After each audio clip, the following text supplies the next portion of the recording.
నమస్తే, welcome to our channel. నేను messy. విడుదల రజనీని ఇంకా రోజాని ఏడిపించిన రవిప్రకాష్ ఎందుకు ఏడిపించారు ఏంటి అనేది మనకు వివరించడానికి మనతో పాటు ఉన్నారు ప్రముఖ సీనియర్ జర్నలిస్ట్ జగదేవ్ గారు. నమస్కారం సార్. నమస్తే.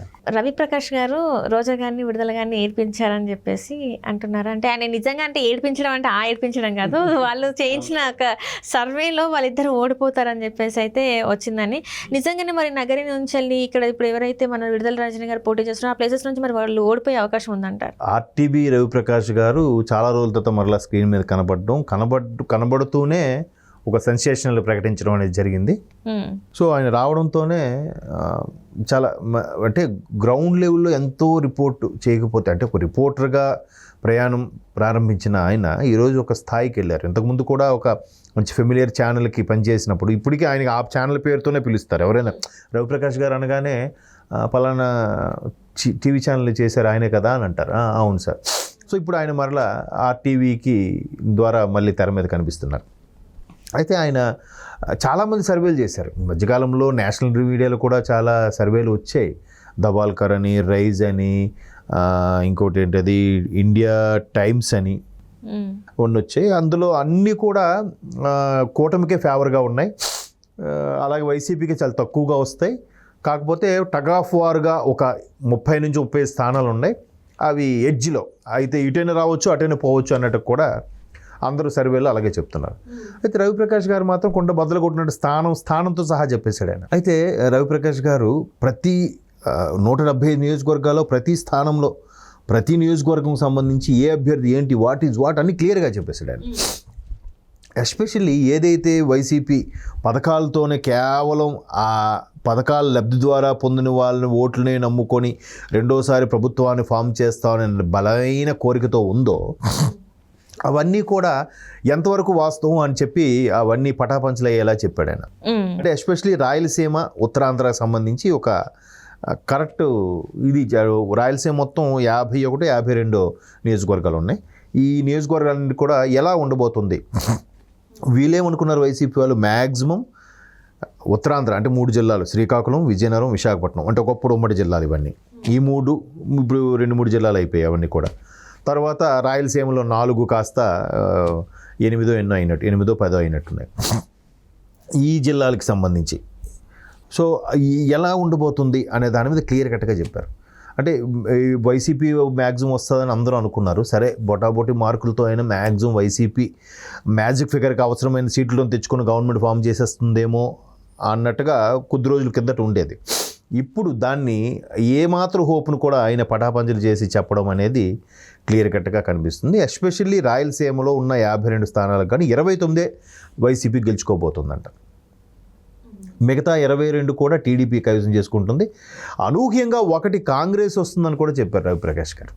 నేను మీరు ఆయన ఇచ్చే సర్వే చూస్తే సో కాంగ్రెస్కి అనేది సరే 100 కన్నా తక్కువ వచ్చిన కాంగ్రెస్ అసలు ఎప్పుడైతే సమైక్యాంధ్ర ఉద్యమం తర్వాత కాంగ్రెస్ తెలంగాణ ప్రకటించేసి విడగొట్టేసిందని ఫీలింగ్లో ఉన్నారో ఆంధ్ర ప్రజలు ఇంకా భూస్థాపితం చేశారు అనుకోవచ్చు. ఒక్క కాంగ్రెస్ అభ్యర్థి లేకుండా అయిపోయాడు ఎమ్మెల్యే కానీ ఎంపీ కానీ. అటువంటి కాంగ్రెస్ ఇప్పుడు ఒకటి గెలుచుకుంటుందనేది నిజంగా చొరగపెట్టే అంశమేగా.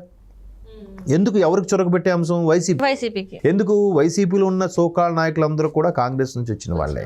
ఎందుకంటే వైసీపీ పుట్టిందే కాంగ్రెస్ నుంచి పుట్టింది కదా. ముందు జగన్మోహన్ రెడ్డి గారికి కాంగ్రెస్ ఎంపీగా.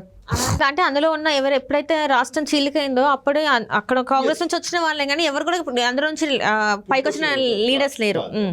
సో అట్లాంటి నేపథ్యంలో ఎప్పుడైతే ఇలా ఉందో ఈ పర్టికులర్గా మీరు అన్నట్టు గుంటూరు వెస్ట్ నుంచి విడుదల రజనీ గారు, అలాగే నగరి నుంచి రోజా గారు వీళ్ళిద్దరు కూడా ఓడిపోబోతున్నారు అన్నట్టుగా చెప్పడం అనేది ఎందుకు? ఇద్దరు మంత్రులే అండ్ ఇద్దరు కూడా తెలుగుదేశం నుంచి వచ్చిన వాళ్ళే, మాజీ తెలుగుదేశం వాళ్ళు. పైగా ఇద్దరు మంత్రులు, ఇద్దరు ఈవిడ ఎన్ఆర్ఐగా మంచి నేమ్ ఫేమ్ ఉన్నాయి. ఆవిడ ఒక సినిమా ఇండస్ట్రీ నుంచి వచ్చిన వ్యక్తిగా ఆమెకి మంచి నేమ్ ఫేమ్ ఉన్నాయి. రోజా గారిది మనం రవిప్రకాష్ గారు చెప్పకముందే మనం చాలా సందర్భాల్లో మాట్లాడుకున్నాం. కింద స్థాయి వ్యక్తులు ఎవరైతే ఉన్నారో ఎంపీటీసీలు, ఎంపీసీ వాళ్ళు హ్యాపీగా లేరు. వాళ్ళు ఈ వైపు తిరగడానికి మొగ్గు చూపట్లేదు. అండ్ మోర్ ఓవర్ వాళ్ళ వెనకుండే అనుచరులను కూడా టీడీపీ వైపు నడిపించేలాగా ప్రయత్నాలు చేస్తున్నారు. వీళ్ళు స్క్రీన్ మీద కనబడితే ఇబ్బంది అవుతుంది, బాగోదని చెప్పి వాళ్ళని పంపిస్తున్నారంట. ఎందుకంటే రోజా గారు ఎప్పుడైతే క్యాన్వాసింగ్కి వెళ్తున్నారో ఆ చుట్టుపక్కల ప్రాంతాల్లో ఉండే వాళ్ళందరికీ కూడా వాళ్ళు నోటీస్ చేసింది ఏంటంటే రోజా గారు వెనక అంతా కొత్త కొత్త ముఖాలు కనిపిస్తున్నాయి, ఆవిడ వెనక ఉండే అనుచరులందరూ కూడా. అది వాళ్ళు నోటీస్ చేసింది. అంటే పాత వాళ్ళందరూ అటు టీడీపీలోకి వెళ్ళలేదు, అలాగని ఈవిడ వెనక తిరగడానికి కూడా మొగ్గు చూపట్లేదు. Clear cut. గుంటూరు వెస్ట్ కూడా అంతే. ఆవిడ చిలకలూరుపేట నుంచి ముందు గెలుచుకున్న ఆవిడ కాబట్టి ఇప్పుడు గుంటూరు వెస్ట్ తీసుకొచ్చారు. గుంటూరు వెస్ట్లో ఏదో మంచి పనులు చేస్తున్నారు, మంచిది చేస్తాను అని హామీ ఇవ్వడం అన్నీ చేస్తున్నా కూడా ఎందుకో అంతగా గుంటూరు అనేసరికి ఎట్లాగో ఈ దాన్ని ఏమంటే అమరావతి రీజన్లోకి వస్తుంది కాబట్టి ఆ వ్యతిరేకత పూర్తి స్థాయిలో ఉంటుంది కదా. సో ఆవిడ కూడా గెలిచిపోయారంట. ఇప్పుడు ఓడిపోతారని చెప్పారు కాబట్టి ఖచ్చితంగా ఆడవాళ్ళు కొంతమంది బాధపడతారు. సో రవిప్రకాష్ గారు ఏంటిది ఎప్పుడు లేదు, ఈయన వచ్చి పర్టికులర్గా అభ్యర్థులతో సహా చెప్తున్నాడు, ఆ చెప్పిన వాటిలో వీళ్ళిద్దరూ ఉన్నారు. అది అంటే ఇప్పుడు ఆయన చాలా senior journalist, senior reporter, ground level reality తెలిసిన వ్యక్తి.